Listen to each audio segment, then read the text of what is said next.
내란 중요임무 종사 혐의로 지난해 8월 구속 상태로 재판에 넘겨진 뒤 약 5달 만에 열린 결심 공판.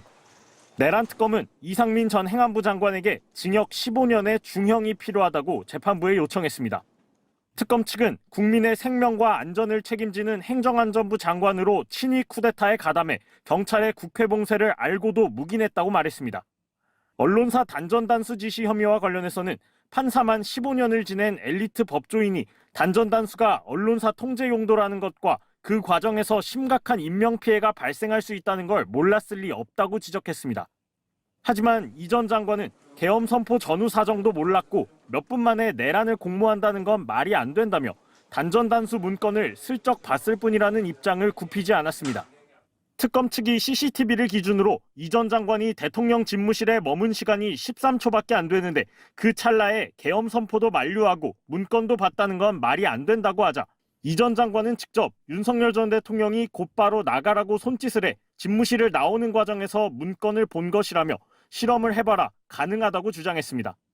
주머니 속에서 문건을 꺼내서 보는 모습에 대해서도 기억이 나지 않지만 그날 일정표일 가능성이 높다는 입장을 되풀이했습니다. 12월 3일 밤 허석곤 당시 소방청장과의 통화를 두고는 국민의 안전과 생명이 최우선이니 경찰의 요청이 오면 적극 협조하라는 취지였다고 했는데 특검 측은 듣는 사람조차 나쁘끄럽게 만드는 초라하고 비루한 변명이라고 비판했습니다.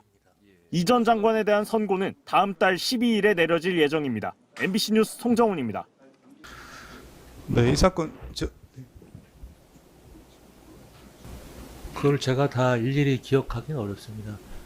딱 찍어서 말씀 주시면 답변할 수 있는. 증인은 언제 어디에 있던 중에 누구로부터 연락을 받고 이 국무회의에 참석하게 된 것입니까?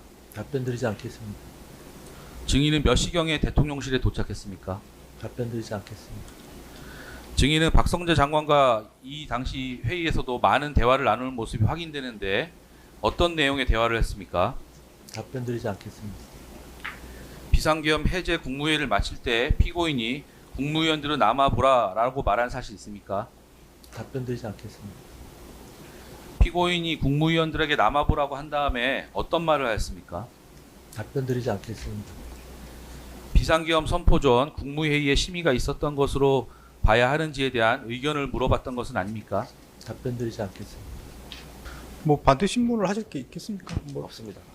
네, 주신문에 다 거부를 한 상태라서 아마 없을 거라고 생각이 듭니다.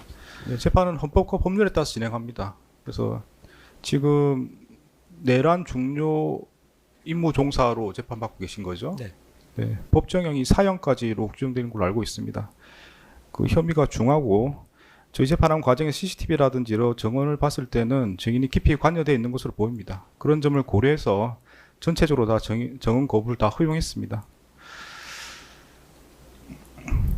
제가 재판하면서 형사재판에서 선서 거부하는 건 처음 봤습니다.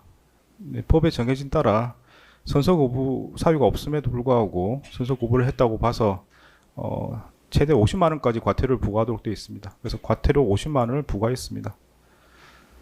그 과태료 근거 규정에서 정당한 사유가 없을 경우에 과태료 그건 알아서 하십시오. 알아서 하십시오. 네. 네. 과태료 부과합니다. 네, 저는 즉시 이의 제기한다는 것을 주소에 남겨주시기 바랍니다. 네, 남겨드리겠습니다. 네. 그런 말씀 말고 할 말은 없습니까? 네, 특별히 없습니다. 네, 정의심 마치겠습니다. 돌아가시면 되겠습니다. 이상민 전 행정안전부 장관이 법정으로 들어섭니다. 남색 정장 차림으로 왼쪽 가슴엔 수용번호 52가 적힌 배지를 달았습니다. 직업은 어떻게 되세요? 바로 직전에 변호사였습니다. 특검 측은 이 전 장관이 계엄 당일 윤석열 전 대통령으로부터 언론사 단전 단수 문건을 받은 뒤 경찰과 소방청에 전화해 이를 이행하려 했다는 등의 공소사실 요지를 읽어내려갔습니다. 특정 언론사에 대한 단전 단수를 지시함으로써 내란의 중요 임무에 종사하고 이 전 장관 측은 행안부 장관은 경찰과 소방에 직접 지시할 권한이 없기 때문에 단전 단수 지시도 없었다면서 모든 혐의를 부인했습니다. 계엄 당일 웃고 있는 모습이 대통령실 CCTV에 담겨 있었지만 오히려 이태원 참사를 언급하며 국민 안전을 걱정했다고 주장했습니다. 이태원 사고와 같은 수많은 인명피해 사고를 경험한 피고인 입장에서는 이미 알게 된 혹시라도 벌어질 수도 있는 시민의 안전과 관련된 상황이기에 걱정이 앞설 수밖에 없었습니다.